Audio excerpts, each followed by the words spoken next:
Hi guys, We're Michelle's all. on. Hi, Hi, how are Michelle. you? Hi, I'm good. I'm on my Surface, so I don't always get my camera to work, so it looks like you guys are just looking at my picture. Yep. Okay, yeah, we are. It's good to see your picture. It is a very nice picture. Yes. Well, thank you, Peter.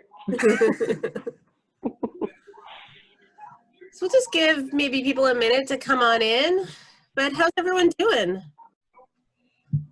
Great. Great, okay. Great. Amazing. Excellent. I'm not being sarcastic. I'm actually in context, I'm doing really well. Good, that's awesome. I'm being healthy, I'm eating well, I'm Oh, that's I'm work clapping too at my much. I mean, I'm working, but I'm like right when I leave work, I've been running right out to the woods and just. Oh, good for you. Luckily, it's sunny at 5 o'clock, so it's time for it. That is good. Did you have snow this morning, Ben? No, is there snow up there? It didn't accumulate, but it was snowing here. Lizzie got an accumulation. I'm a couple hours south right now for you guys. Yeah. I'm down in Connecticut. There was a little snow falling in the sky in Northampton, but it stopped. Yeah. Oh yeah, I missed that. Hi, A little Heather. bit. I don't know if you're muted on purpose or. Hi guys, no, I just log in muted. How are you doing? Got it. Morning. Good, how are you? Good. Then I started my day with Karen. Oh, yeah? Yay. Wide awake. Karen is high energy, is she? Yeah, you guys don't know Karen, but yeah, she's yes, high energy. Miriam's here. Hi, Miriam. She's muted. She has to unmute herself, I think. That was one of the common questions, was about being muted. And I think recognition that you automatically, when you arrive, you're muted. Ben, I think you may have had that too. So, and we got to see Ben do this for a little while. And then so recognizing that you have to unmute yourself. Yeah, depends on the settings, which we'll talk about. It depends on how the host set it up. Mm-hmm. Heather, you're talking about Karen Sarah, right? No. Oh, a different Karen. Oh, you were talking about art? Okay. Yes, the other Karen, yes. Yeah, No, I not got Karen you. Sarah. That's right. I got your email that said you were going to try her at 9 or at 4. So you Yeah, I did. I got her. Yeah. No, not Karen. So Karen Sarah's high energy too, but I don't know about 9 a.m. No. She got to get her coffee in. I only mentioned Karen Sarah because this is Coffee and Connection, and I do have my coffee. Me too. Same. Bobby Orr mug from when I was a little kid. And I don't want anybody like Karen, who's a rabid Bruins fan, to know that. So you guys can't mention that. Perfect. Maybe we could all have a little share. I'm having a bad hair day, and I'm wearing a Grateful Dead shirt. Ooh, Nice. I got Led Zeppelin. Nice. Nice. I'm wearing a sweater, like I'm at work, so Me too. you know. What's up with You that? I have a don't- lot of Zoom meetings today. What? Heather? Heather, we lost you. I have a lot of Zoom meetings today, so I'm in my boring work attire. You can share something different than what you're wearing, though. I think that was a good idea for Ben to say. All right, okay, Share. so this is my happy space when it's not work, so I have cool things up there. My Willie Nelson. and Social D, you know, I got my music stuff up there. Willie Nelson and his kid Luke are doing like quarantine sessions right now. Well, I didn't know that. That's awesome. It's I love pretty it. cool. Heather, I like your calendar. Yeah, it's great, isn't it? Yeah, I actually didn't bring one home with me, and I'm really sad. I had 2 of them, so. I might have Rhonda, you're the next one across my screen for a little share. Oh, well, here I am at home in my happy place. This is my happy place. See, I've got owls everywhere on my mugs, on my wall. You look like a disc jockey. I feel like you look like you're gonna start spinning some tunes for us. And that's what everybody says. It's the light and the headphones. Yeah. You're really disappointed if you don't now. Ow! Deb Herbert is here. Hello. I think so. Hey, Something different to do. we were just zooming around everybody and just sharing a little quick something. Do you have something you want to just do a little quick share for today, Deb?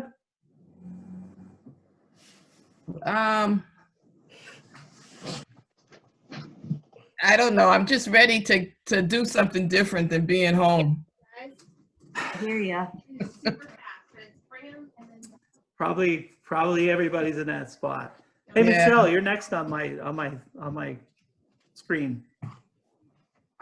Well, I can't show you guys anything, but I'm wearing my son's old Little League t-shirt. Nice. And I don't drink coffee, so I don't have a coffee mug to share. All right, I'm going to do my sharing real quick because these guys, well, they couldn't bug me, but these are our kittens that we got a few weeks ago. They're so cute. Mochi, who's super cute. Look at the camera. No. And then this is... He's also walking. On the keyboard. And then this is Sparky. He's sleepy. And these are my children, Laz and Simone. Nope. Good boy, Moshi. So naughty. Okay. All right, bye, you guys. Love you. Close the door. A couple nights ago, Mochi fell in the toilet. Yeah, Mochi did fall in the toilet. Yeah. That's called an overshare, not a share. Hey, Miriam, do you want to chime in? Oh yeah, I'm very happy about the weather today. Hopefully I'm gonna get to go outside and walk around. So yeah, instead of staying All home. right. Boy.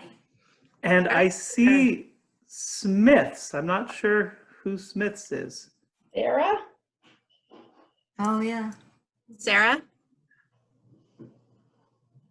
Sarah, can I rename you to Sarah Smith? I did. Oh, Sarah's probably just arriving. I guess it says connecting audio. Okay. Well, we should roll, huh? Yeah, welcome everybody. Yes, thank you for dropping in. And Jill and I are hoping to endeavor to be helpful, to have a spot where we can swap challenges and provide some expertise and some thoughts on how to deal with those challenges on Zoom meetings and other technology that you're using. I was gonna start with some things just about Zoom meetings kind of in general, and then we have some technical questions that came to us during the week, but we can try and bounce around with things you guys might bring as well. Jill, is that a fair introduction? Yeah, absolutely. Oh, we were going to record as well. We are recording. Did we remember? So when you all came in, when you came in, did it tell you that it was being recorded? It didn't tell me, but it shows up in the left-hand corner. It says Okay. recording. Oh. Rhonda, it might have started, it was paused. It might have started recording after you came on. Oh, okay. It should Okay. inform you that you're. Oh, yeah, it does. Yeah, that's kind of a legal thing. You can't record someone without them knowing it. So it should tell you that when you come in. But let's jump back to that. Did it tell anybody that they were being recorded, or is it just the little thing in the top left corner? Just a little This is thing for me. Michelle. Just a little thing. Yeah, I saw a little message telling me it was going to be recorded. Oh, okay. It was actually Well, one of the problems. Oh, sorry. Go, It was Ben. one of the- Yeah, Ben? One of the problems that the school system had when they were trying to link up with Zoom was that the possibility of recording minors was scary for them, and they had to work around the legal implications of that. Right. We're hoping it's okay with everybody today, as if we are thinking that what we'd like to do is post these on our YouTube website and give some list of some pieces that we covered, if that ends up being helpful to people, that they could look at it, or you could relook at it afterwards if you wish yourself. Today we're going to go with having you folks control your own muting right now. GL and I were having a conversation, kind of thinking, what is the tipping point in a meeting? I find like when you get to 6 or 7 people, it is perhaps challenging to have everybody muting and unmuting themselves. That's an option where if you have somebody helping with facilitating, they can oversee the muting of folks. But so remember, if you don't want to be heard things that are going on, be sure to mute yourself. And when it is something you're trying to say, be sure to unmute yourself. Just a couple things on Zooming etiquette and kind of thinking of the time that we're in as well. Defaulting to video now is, I think, a really nice idea for the groups that you're working with. This is a period where we're yearning connection with folks. And if we can default to using video as much as possible, then that helps with the connection. And here, you know, a bunch of us are not seeing, well, we're not seeing people very often. So that's a nice thing that Zoom brings. Also, just using body language becomes that much more important while we're doing this. Nodding heads, waving, that kind of thing, because we find out that when only one person can talk at a time, it becomes a little challenging. Checking the technology, if you're running meetings, good thing to do to make sure that everything's up and running before you get started. There's nothing more frustrating than sitting there and not being able to do what you want to do while people are waiting. As always, agendas ahead of time. And checking with people on agendas is important. Today we are going to hold ourselves to an hour, and we, as I said, we have a couple things that were from questions earlier, and we'll try to be as interactive as possible. Introducing people, Ben, I love that you jumped on with a little share right at the beginning, doing that kind of thing. Again, now where we're kind of stuck in something different right now, is, I think, really important to be able to do. And trying to be present, not multitasking while you're in the meeting, I think is also something that can be really helpful. It's kind of, I'm thinking like you guys now, where you're seeing everybody on the screen, you're kind of seeing what I often get to see when I'm standing in front of a training room. And there's those moments where you're wondering, you're figuring, oh, that person's working on their phone, or that person's doing this, and you start guessing about that kind of stuff. That's what people are seeing from here too. But being present is really, can be, I think, really helpful. And one of the fascinating things I'm finding is starting on time. Put your thumb up if you're finding that your meetings are actually starting on time or a little early. Which, I don't know for how many people that's different than what the culture was like before. Let's try and take advantage of that and keep that rolling. If you're starting a meeting and you can be there a few minutes ahead, like GL and I were today, it's really nice that people kind of get introduced and get started entering and trying to start things on time. And taking turns, staying on topic are two really tough things. And maybe we'll get to some more strategies around that. But one of the things I just want to mention, the drum that I've pounded, a bunch of you have heard this from me a lot, is this idea of secondary facilitation. The having this more than any time, I think, is kind of recognizing somebody's running a meeting, but you have a responsibility too in trying to make the meeting successful. And saying things like, did we make a decision about that? Or maybe you see that, that Deb's trying to talk and she's not being heard, and you're able to say, hey, Deb, did you have something to say? Having those kinds of spots where you can jump in and do what we call secondary facilitation could be particularly valuable right now. And back to one of the things that's nice about having the video is watching body language, because I've recognized sometimes I'll say something like, does anybody have anything to say about that? And we now have 12 people here. And if I say that, nobody can really respond. But there are times where I just ask for a thumbs up or something of that nature. And that can be really helpful. It's a steep learning curve, but I think that in the long, this is stuff that's really going to pay off as we go through this learning right now.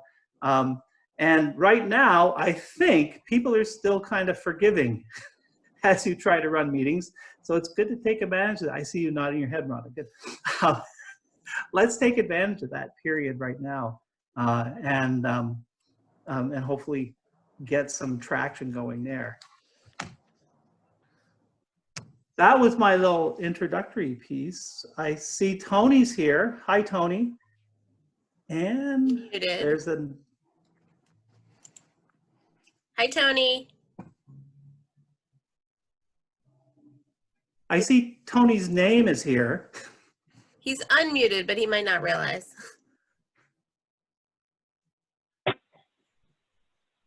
Oh, and Michael Zagula. Is that? Well, any event, perhaps we should keep rolling. Okay. And I'm just gonna set you up, GL. The thing that I have heard as a question more than anything else when I've gotten on into our into meetings is, how do I make a virtual background? Yes. So GL, do you want to walk us through that? I will gladly, although you clearly are the expert on this topic, I will gladly walk you through that. You know, first of all, I just want to sort of acknowledge that everyone might be at sort of a different place with experience and how much you've used Zoom in the last few weeks. So, so I'm going to try and be pretty basic and just tell me if you already know this or whatever. But and also, if I skip something that you're not familiar with, feel free to be like, hey, what are you talking about? So, so in terms of your view, so your screen, first of all, let's start with, there are two different views you can use. There's speaker view. So if you look in the top right-hand corner of your screen, there's a little thing that says, it'll say speaker view, or it'll have a grid of 3x3 dots in a square. If you click on that, that'll change your view. So either it'll be the person who's speaking or who's kind of is unmuted and their voice is being picked up or their sound is being picked up will be the main person on that screen. Or if you go to the other view, then you'll see kind of a Brady Brunch grid of everyone's faces. So starting with that view, then if you want to change your background, I think, so not every person's computer has the capability of doing this or is you know, is at the level to do this, but I think a lot of the Pathlight ones are. So if you go down to the bottom of your screen is where you're going to have a menu bar with a lot of different tools and options for Zoom. So down in the bottom left-hand corner, you're going to see a little microphone and it'll say mute. That's just a quick way to mute or unmute yourself.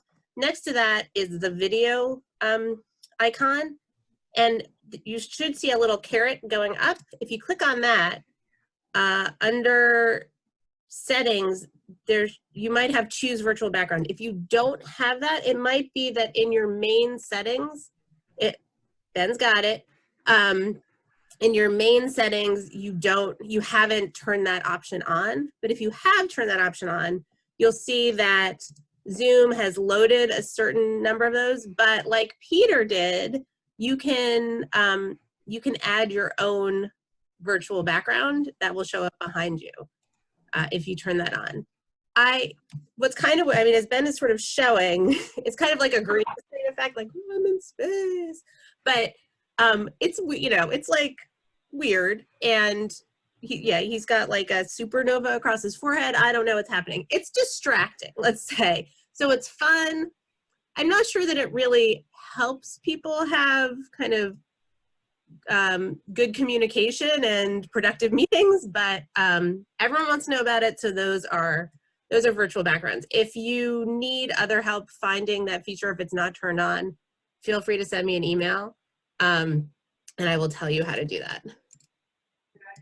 Hey, GL, I have a question. I'm working from a Surface, and when I click on that little caret, the only thing that pops up for me is the window with the dial-in information. Is that because I'm working on a Surface, or are you not sure? I'm not sure. It could be that because you're working on Surface and it doesn't have that capability. You know, I know like on my other laptop, my own personal home one, it's really old and it won't let me do it. So it could be that different machines can or can't do it. But it could also be that you need to change a setting in your main settings. While I'm talking about that, Peter, fire up another question, and I'm going to try and get into main settings and show people some stuff. And I'll share my screen, which is another cool feature. Yeah, before we go there, the phone, you can't do that with the phone either. I've tried, you know, with the virtual background. I'm It doesn't very seem like sorry. yeah, it doesn't seem like it gives you that option. I'm sorry, Miriam. That's sad. The phone. I agree with GL. I don't know that it may be just more distracting than anything, but it had been the most common thing that had come up in various questions in various meetings. So we also, the other couple of things we had on our list for today, GL, was the syncing with Outlook when you're creating meetings and getting your Outlook calendar involved. I see Rhonda nodding her head, which I like. That sounds like it could be useful. And some security questions about codes and waiting rooms. GL, I'll throw it back to you at this point. Okay. Well, so I'm gonna share my screen, and I've explained this to Peter. I found as my team's been doing some of these how-to videos, I've found that it's not always easy to show. Some things it's easy to show by sharing your screen on Zoom. Some things it's harder. Zoom won't kind of let you see it. And particularly it's hard to show Zoom things on Zoom, which is, ooh, nice. Which is maybe counterintuitive, but it's kind of like you're in it so you can't show it kind of situation. But so sharing your screen, this is really helpful for meetings. If you go down again to that bottom toolbar, there's a green little box that says share screen. Do you all see that? Yeah, okay. Because you can, as a host, you can also change it. These are one of the security settings that we can talk about more.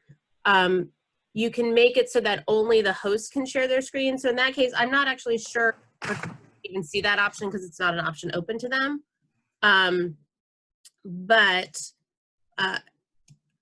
And I didn't turn that on because I know you all are safe. So I didn't change that option. So anyway, I'm going to share my screen. This is, see, this is one of those examples where it's not showing what I want it to show. Wait, here we go. Sorry, down here. So this is my Zoom profile.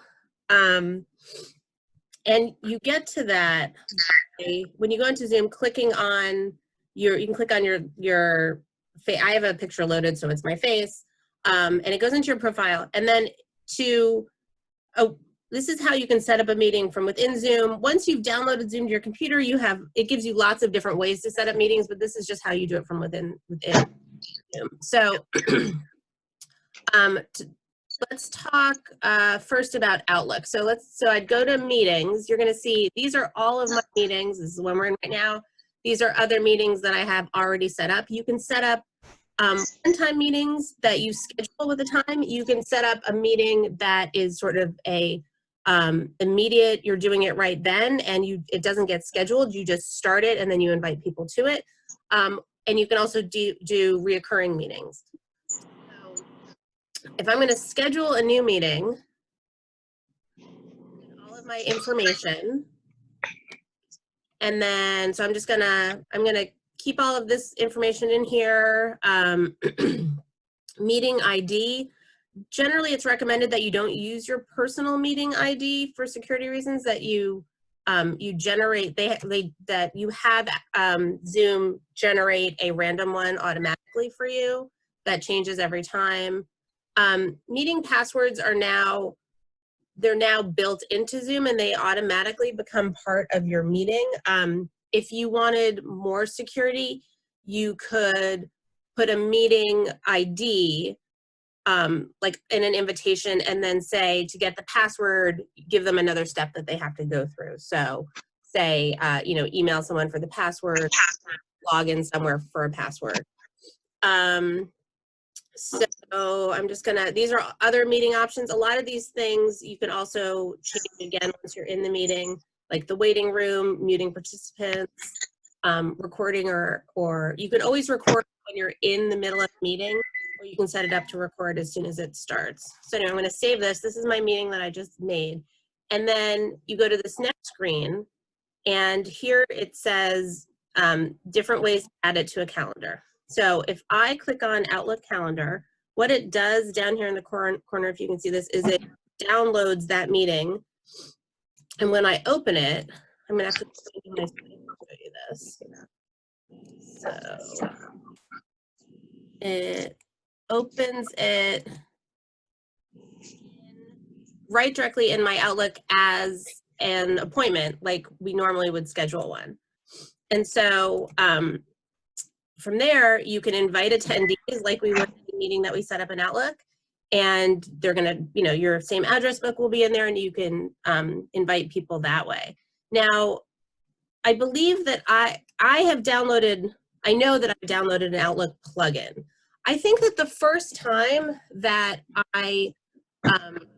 going back to this screen, I think the first time that I downloaded an Outlook, a meeting to my Outlook, it gave me that option and said, would you like to download the plugin? And that's when I downloaded it. If you don't have that option, you can go to Outlook and it actually, not Outlook, Zoom. Zoom has a really good, robust help section, and you can kind of put anything into the search and it'll bring up just, tutorials and articles and all sorts of stuff to learn about. So if you put in Outlook plugin, it will tell you how to download the plugin and will give you more information on it and lead you right to the place where you can download that. So once you've downloaded that plugin, you can then integrate it with your Outlook. And I'm going back to the screen. So this is my meeting. Let's say I'm going to invite Peter. And then I send it off. This is now going to show up on my calendar. And it'll show up on Peter's calendar as an invitation or not accept, just like you would with any Outlook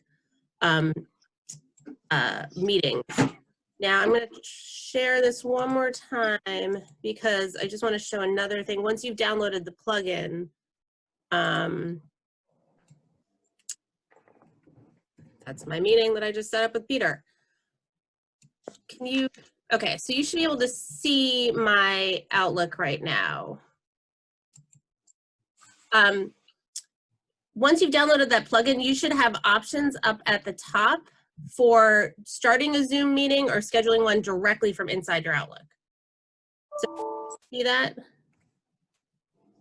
I can't see your faces, so forgive me. That's awesome. Okay, got it. Yeah, so it really integrates beautifully. I haven't had any problems with it. And so you could start an instant meeting right now. You could be like, all right, I want to talk to my coworker about something and start that meeting there, or you can schedule one right from there. So that is Outlook. Any other questions on that? So the start, sorry, the start. And then Rhonda. Sorry, I didn't mean to just chime in. The start an instant meeting is more like if you're on the phone with your supervisor and you're just like, hey, let's just video chat right now. And have you done this one before, the instant meeting? Yes. So is it quicker, the sort of login, than the other one can be, where sometimes I've gotten an invite to Zoom and you click on it and it goes right to the video, and sometimes it's a screen pops up and it's like you need to be registered for this meeting and all that stuff. Is the instant meeting a little bit like more direct, like you both click on it and then you're just in? Or I think it would depend on how the person who initiated the meeting has set up their meetings. So the settings, so we didn't, let me go back to sharing my screen. Hold on, let me find it. Give me one sec. Oh, oops. It depends, there's certain settings that you can change that will affect how every meeting that you set up is initially the settings that it has in it. So once you go back, so again, this is my profile, right? This was the meeting section. Here on the left, you have different settings for things. So if you just go to general settings, then you have meeting up here, then you have recording and telephone. These are settings for those three topics. But under meeting, you have tons and tons of settings. And how you configure these determines how the meetings that you set up will start right off the bat. So here's virtual background. So under these main settings, virtual background, you need to have this turned on to be able to use virtual background. So that could be a reason why those of you who can't use it aren't able to use it. It could just also be that your machines don't allow it. But all of these settings here will determine how things work with your meeting. So I'm trying to come up with another. Here's co-host. I just turned this on yesterday, thanks to Michelle, who showed me where it was, which allowed me, before I had this turned on and turned to blue, I wasn't able to make Peter a co-host of this meeting. Once I turned that on, it gave me that capability once I was able to. Private chat. There are all these different, embedding the password. All of these different settings will change how your meetings are set up. Does that answer your question, Ben? I think that's what it is whoever set that up has different settings that required those extra steps. Rhonda. Yes.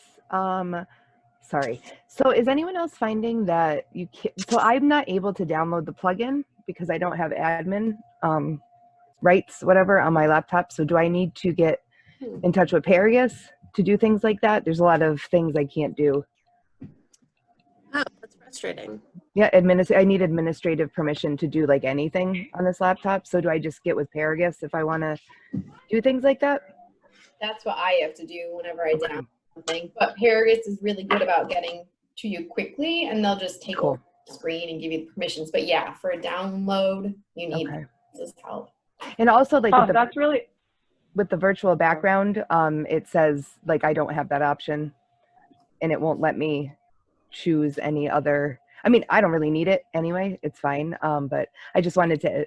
So I have a newer Pathlight laptop, so it should have all the capabilities. It's just about getting the administrative permissions. Yeah, Michelle, did you have something to add to that? Because there was something that I asked Michelle, the co-hosting. I thought I needed to get Michelle to turn it on for me as the admin, but then she pointed out I didn't. So, right. Michelle, do you have any? Yeah, I was just going to say that I'm surprised that she needs administrator rights, because I was able to download the plugin to Outlook without any intervention from Paragus. Really? Because I was working with. I was working with the Zoom account manager, and he kind of showed me where it was, and I walked through the steps, and it let me do it on my own.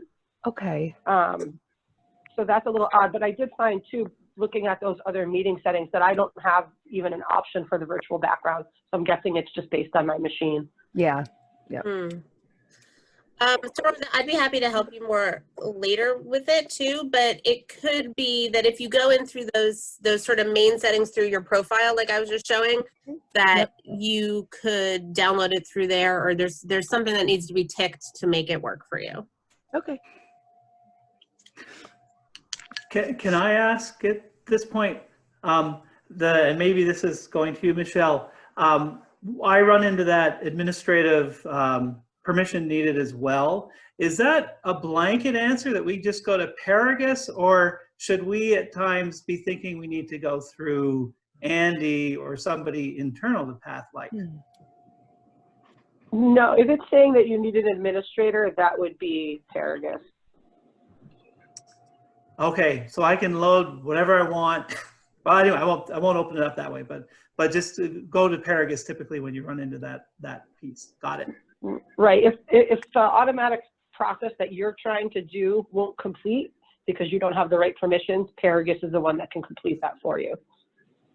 Very good. Okay. Hey, Peter, do you want to talk about raising hands? Are we talking about the reactions piece, Gio? Well, so I was just wanted to show people. So once you get into a larger meeting, so that's thank you for your applause. So I don't know if you all have done this yet. So back down to that bar at the bottom, when there's something that says participants. If you don't have that if you haven't opened that yet, click on that. That's going to open up a window, and that will list all of the participants that are in the meeting. So once you've done that, that will give you some other tools. Down at the bottom of it, it should say raise hand. Yep, there you go. So that's also a way, nice hand raising. That's also a way when you're in a meeting, once you get to more and more people, you know, again, as we've sort of talked about, it's very, you know, the way that Zoom works is the person who's talking gets the camera, but then if other people make sounds, it kind of bounces around. So a nice way for people to indicate that they have something that they want to say, or if you ask a question and are trying to get feedback, a nice way is for people to use that raise hand feature to indicate that they have something to contribute. And then someone else found those reactions down at the bottom. Those are again in the toolbar. There's a thumbs up and a clapping. I think there are more reactions that you can download too. But those are just sort of another way to solicit feedback. Where is the thumb up? Where is that? Down at the bottom toolbar, do you see something that says reactions with a little smiley face? Gotcha. Oh, yeah. Yeah. Well done. Rhonda, you literally had your hand up there a second ago. So yeah, I was just wondering, when someone does the hand raise thing, does only the host see that? No, everyone sees it. Everyone sees it. Okay. Right? You guys could all see those? When I raise my hand? Okay. No, Peter? Because I couldn't see it on my screen. No, we're not seeing it, GL. Well, no one's hands are raised right now. Well, could somebody raise their hand? Yeah. Sure, let me raise my hand. Okay, I just raised my hand. Oh, I see it. I see it on Rhonda's screen. See, I don't see it even on my own screen. I don't so see know it what on your looks screen. like. So maybe You just don't- administrators see it. I see it in that's- the little sidebar that GL had us open. Yeah, I do can you have see the it's got a little sidebar blue open? hand.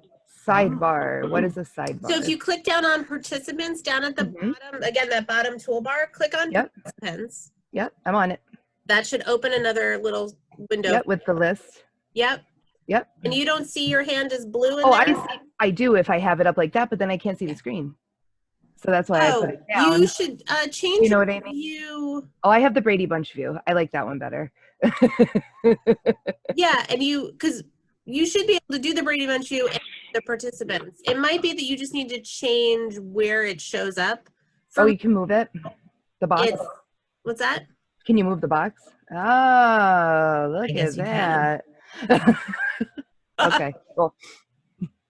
Yeah, so play around with that. I have it set so that I have that list to the right of the Brady Bunch, so I can see the list, but also see your faces. Okay, so just to be clear, if I'm the host and I don't have this list up, am I going to see that someone's raising their hand? You should be able to see the little icon on their picture, but I would really, really strongly recommend that if you're the host, you have that list up, because that list also has lots of tools in it. So if you hover over people's names, so for example, Rhonda, when I hover over your name, I can mute you. And if I click more, there are lots of other things that I can do. I can stop your video, I can make you a co-host, I can rename you, I can put you in the waiting room. It just gives you more options. It's also will be a lot easier if you were to raise your hand and then I call on you and you respond, I can put your hand down from there. This might be a good time to sort of talk about security. Having those options are good for security. Now for example, this meeting, I'm not concerned about security. Peter? Okay, just before we leave the raising the hand part, I would just comment, to me, the hand clap sign is much more visible than the little blue icon that was the hand raising. And as a practical term in your groups, you could say, if you want to raise your hand, do the hand clap, for instance. I like that. Because it is, I'm seeing some nods. It is just so much more visible to me than that little blue hand. Back to you, GL. True. I'll make one little note about that, Peter. Which for this size group, you know, I can see everyone on the screen right now. If this group got larger, there's a point where it will turn into multiple screens and you won't be able to see everyone at the same time. It won't fit. And I think there's some setting where you can see up to like 45 or 90 on a screen, but then you're looking at like these tiny little squares. Yeah. So those hand claps, if that person's screen isn't right in front of me, I'm not going to see those. Whereas the raised hand, I will see in the sidebar, and the sidebar has kind of a hierarchy that happens, where, and I guess maybe the grid does as well. So the hosts are, for the host view, the hosts are always at the top. Then anyone who's unmuted rises to the top of that list.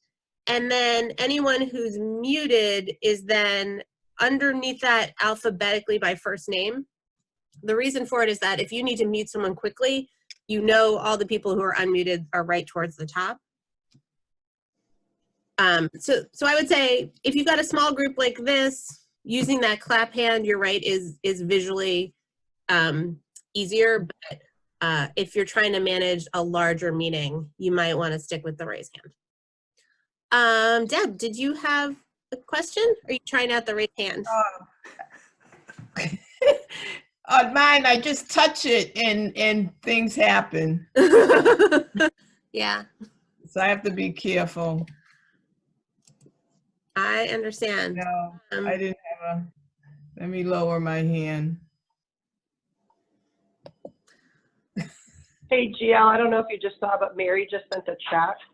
I do, yeah, Mary, I do see your chat.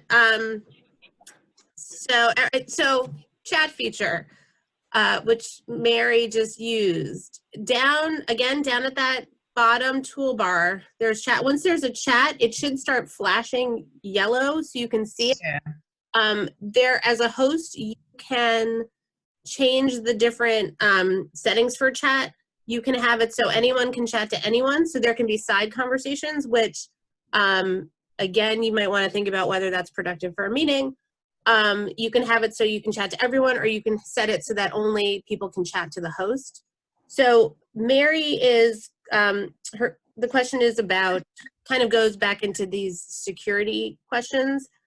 She says, if you're posting the Zoom link on Facebook, not requiring a password because we don't want to scare away people who aren't tech savvy, but are planning using the waiting room feature, which allows us to screen potential Zoom bombers, right?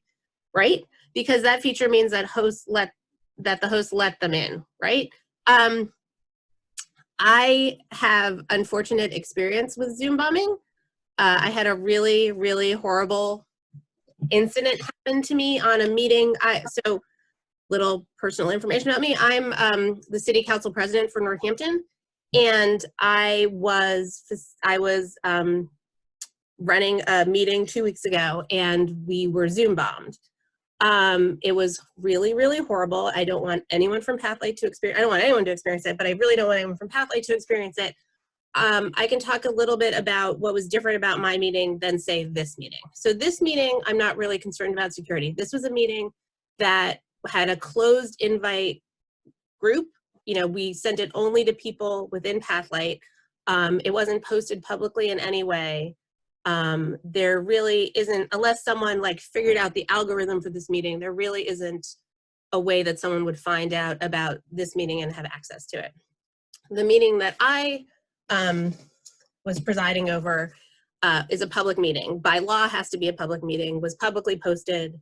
And the point that Mary's making is about Facebook. Something that I did 2 weeks ago, which I didn't do for my council meeting tonight, is that we had posted it on Facebook. Our thought was, we're trying to keep people engaged at this time, and our meetings are always public. We're trying to make sure that the public knows every possible way that they can access the city council meeting. So we posted it on Facebook and said, this is how you join us. So for some of Pathlight's meetings that I've kind of been talking individually to the groups and teams that are hosting them that are more public, for example, ones that we're putting on Facebook where we're trying to keep families engaged, and we're trying to work with some of the people we serve from day programs, and we're trying to make it more public so that people know that we're a resource and they can access us. Those are the meetings that I want to make sure that we have extra security around, because those are being posted publicly. And so the waiting rooms that Mary's talking about, they are actually now, so in these past 2 weeks, the week that I was Zoom bombed, there was a ton of Zoom bombing, and Zoom has, does everyone know what Zoom bombing is? I'm sorry, I just kind of like skipped over that. Zoom bombing is when people infiltrate your meeting with bad intentions. For my meeting, I had locked down all of my security except for, they were in a waiting room and my administrative assistant let them in, not knowing that I was purposely keeping them out. And I was only keeping them out because I had sort of noticed behavior, and I was fairly certain that they weren't Northampton constituents who had who wanted to engage with their local government. And that's from years of experience with constituents. So basically they were coming into my meeting really quickly and amassing and then going away and then coming back and in a way that seemed weird and squirrely to me. So I was leaving them in the waiting room. When I was reading something, she let them in thinking she was doing a favor. They sort of lurked for a minute.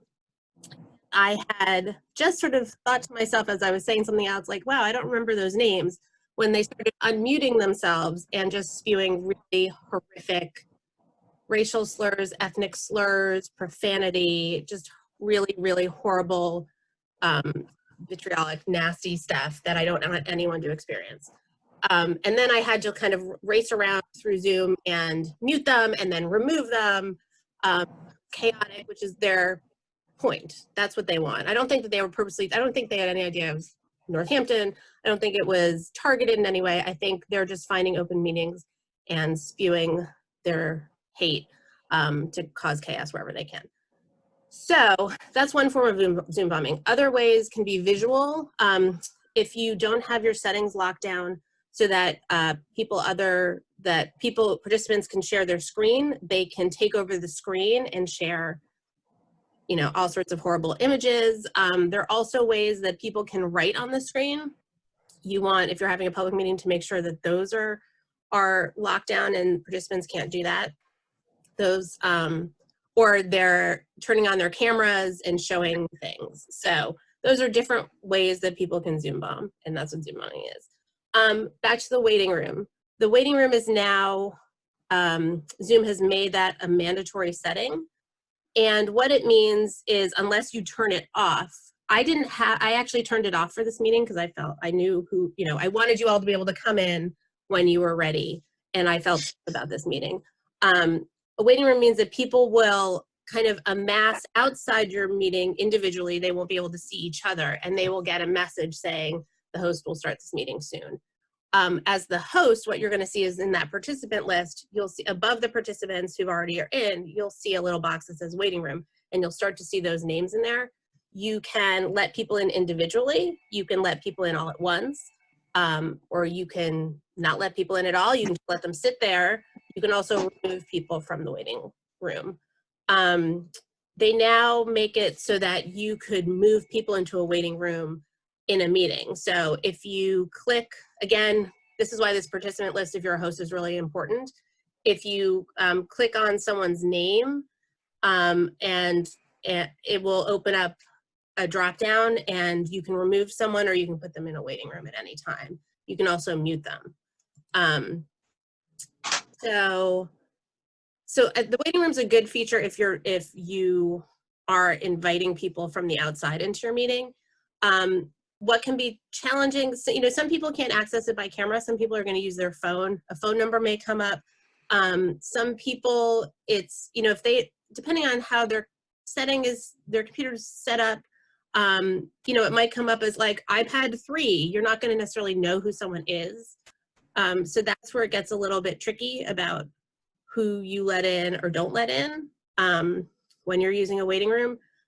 You can try and let people in one at a time and sort of unmute them and ask them who they are, which we kind of did at this meeting, and then be prepared to remove them quickly if they're not meant to be there and have bad intentions. Zoom has also now added a little security icon to the toolbar. I don't know if participants have that icon. It might just be that the hosts have the security icon now, which has kind of consolidates some of those security settings directly there, so you can access them quickly. Like, you can also lock a meeting.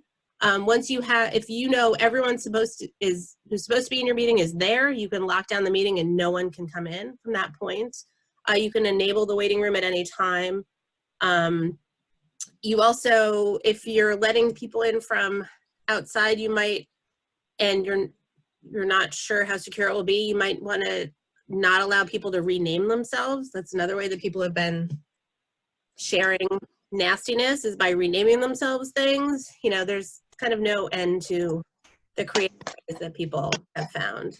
And what's hard is that it's all changing, right? It's changing day by day. I feel like every day Zoom has a new setting or there's a new problem, and we're all, you know, it's kind of like everything about this time. We're all needing to adapt every minute of every day, and it's exhausting, but you know, we're all doing it together. So that's the good thing. Can I ask a question, Jill? Of course. Sure, this is Michelle. So I am the administrator for our Zoom account for our organization.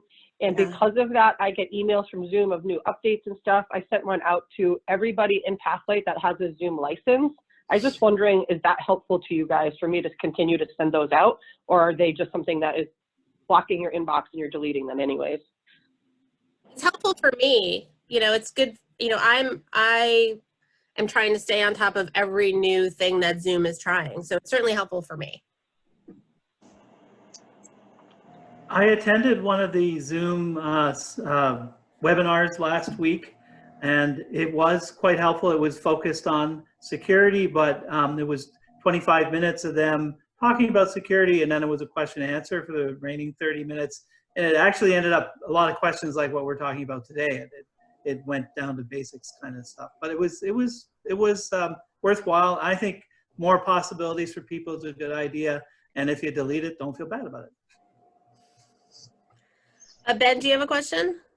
Yeah, I am in the process of possibly assisting someone with starting a men's group with Zoom, and I was wondering about the free account because I don't have one of the paid accounts, and there was a question of how many participants they can have and how long the meeting could be if you have a free account, like maybe to 45 minutes or a certain number of participants. Yes, it is a certain number of participants. I know that the time is, I think, 45 minutes per. Now you could. Correct. Yeah, you could stop. You know, once 45 minutes, you hit that, you could then just start another meeting. But you couldn't all stay in that same meeting. And Michelle, do you know off the top of your head how many people it is? I don't off the top of my head. I would have to look and find out what that number is. It's a is. decent number. For some it's reason, not I'm thinking I'm thinking 45 for some reason, but I don't know if that's accurate. Yeah, it's not like 3. It's a pretty large number.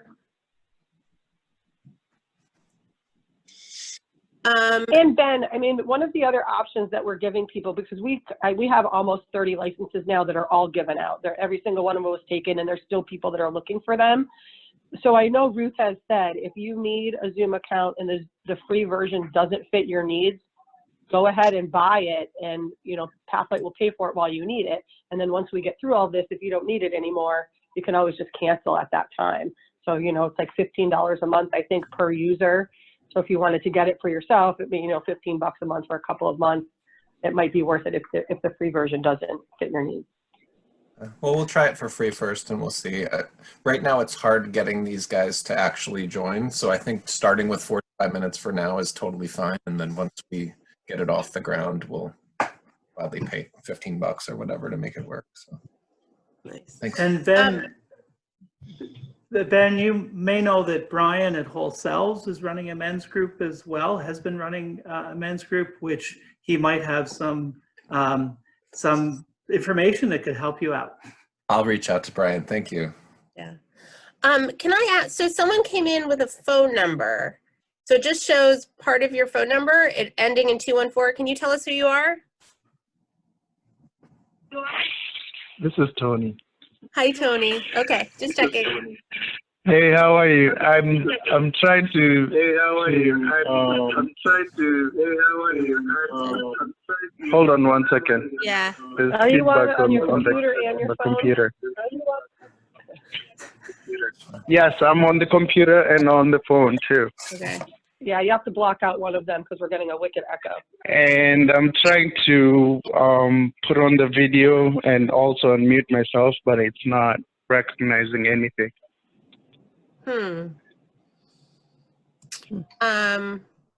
Okay, well, I could help you troubleshoot that maybe in a little bit, maybe towards the end of the meeting, if that, would that work?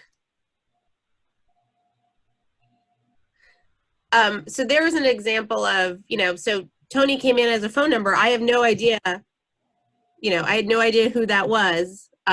So that's the kind of thing to be on the lookout for. I was fairly confident he was one of us, but I just wanted, you want to know who's in your meeting essentially at all times. GL, I'm noticing we're getting down to the last few minutes here Yeah. as well. And our intention is to try and have this drop in weekly. What would be helpful to us is if there's questions people can forward ahead of time. And we, GL and I hadn't talked about this, but we could even put out ahead of time questions that we are wanting to try and answer in that given week. And that might make it a little more specific for all of you to be helpful to know what to come in and what you'll find when we're here. Yeah. So in the meeting request, it mentioned a couple other programs besides Zoom, and I didn't know if any of those were like gaming programs or anything. If you just wanted to touch like really quickly what those were. Yeah. So Slack. Slack is kind of like an it's like a very robust instant message program that you can use with your team. My team's been using it for the last few weeks, and it really helps. It's a way for us to just kind of, it's less formal than email, and is in the moment, in real time. So you can type to someone, they can send you documents. It's just kind of a way to have more direct communication, like picking up the phone or stopping by someone's desk or whatever. So we're going to go over that. Airtable is something that my team uses that I'm happy to talk about. I've talked to some people in Pathlight about it already. I don't know if it's something that would be helpful for everyone, but it's kind of a project management program, which we've used for a long time, and might be something that's useful for people at this time where you're trying to manage your things but not in the same room. And so it's like a database, and where you can keep all the elements of a project that you're working on, that everyone can access at the same time. And I'm happy to talk about any Google programs. My team uses Google Drive a lot. And I think that the issues with connecting to the servers has been largely resolved, but before we all went remote, we actually copied the files that we knew we were going to need or thought we were going to need onto our Google Drive, and have largely been working off of that, which is just a way that we can all access the same thing, and it's fairly seamless and doesn't have some of the connectivity issues that the servers have. It's also faster, but there are other Google tools that I'm happy to talk about too. So really anything that and I'm happy to learn about anything. So if there's something that you're like, hey, what do you know about this? And I don't know anything, I'm happy to learn about it anytime. Miriam, did you have a question? Yes. Can you use that your phone? Is there a phone version of Slack? Is there a phone? Yes. Yeah, I have Slack on my phone. Okay. Yeah. Oh, You okay. can download it to your Just a phone. computer. Yep, you can download it. I use it on my phone all the time. Ben, did that answer your question? Yeah, I was just curious about what they were. Yeah, gaming's not my thing. Me neither. But, hey, I'm happy to learn. Also, kind of like how Brian has a men's group, a lot of the Whole Children and Milestones folks run gaming classes. So they might be people to connect with if there's sort of certain gaming things you want to know about. Did you have another question, or should I put down your hand? Oh, I didn't know it was still up. No, not your Miriam. Okay. All right. Peter? It's 10:30. Okay, I have a question. Oh, yeah. So if somebody is calling in with their cell phone, is there any way so they're not able to see anybody? If they have a smartphone, you can do Zoom from your phone, for sure. But if you're calling from like a landline, then Tony, I'm not sure what kind of phone you're on right now, but it would just come in as a phone number without visual. You do have some of the same features. I'd have to look it up, but like star not, you know, there's certain combinations with the keys that you can do certain things like mute yourself or unmute yourself. I think you can even raise your hand from a phone by putting in a certain combination. But a So, Tony, are you on a cell phone or a land phone? I'm on my cell phone. And you can't, and we can't see you. Is that because you blocked yourself? No, because I just called in the number. I didn't download the Zoom app. you could always call into a meeting just like you would call into, you know, like a conference call. Okay, But so what if you just call in, you just get the audio. Right. But you could download Zoom to your phone and use it that way too, with a smartphone, with a camera. Oh, so do they have to have it downloaded on their phone in order to access it? That's a great question. Actually, you might not have to have it downloaded to access it. You might be, I have never tried it. That's a good question. You might just be able to click on the meeting link and it will open up in your camera. But we do know that if you do download the app, then you have those features available to you. And you can always just phone in and get the audio to be a participant if you don't have that possibility. So there are those possibilities, right? Okay. Okay, Hey. because I have a couple of individuals who just got smartphones because they want to start seeing. So I was wondering if I could do the Zoom with them on their cell phone. Yeah, you should be able to do that, and it's a matter of, at least if you get the app, you can do that. Yeah. Right, Gio? Yes. You can also do WhatsApp. That's so much easier, and you don't have to set up anything. You just go to the app directly. They set up what? Yeah, that's right. We ended up doing WhatsApp. Yeah. Mary makes a good point about using Zoom on your phone, which happens with my team a lot. If you're using it on your phone, you can still access the meeting. What can happen is, let's say you get a text or you get a phone call, your camera will go off and it'll just say your name. So it's okay. It's a little bit different in that your experience with the other person is just a little different. It's not as consistent and seamless. So it sounds like it's better to do WhatsApp if it's just the two of you. It's just two people. Probably, yeah. You know, I have it downloaded on my phone. I know that I'm needing to go, but I wanted to just be sure to thank everybody for showing up, and it's really great to see you or hear from you all. And we're going to do this again next week. And if you can send questions ahead of time, that's really helpful. And if we do get some questions, we can put out there what it is that we're hoping to have on the agenda for next time, and we can always be flexible with more. It was great to see you all. Thank you. Thank you. Thank you. Bye. Thank you. Bye. Bye. Have a great day. Bye, everyone. Bye.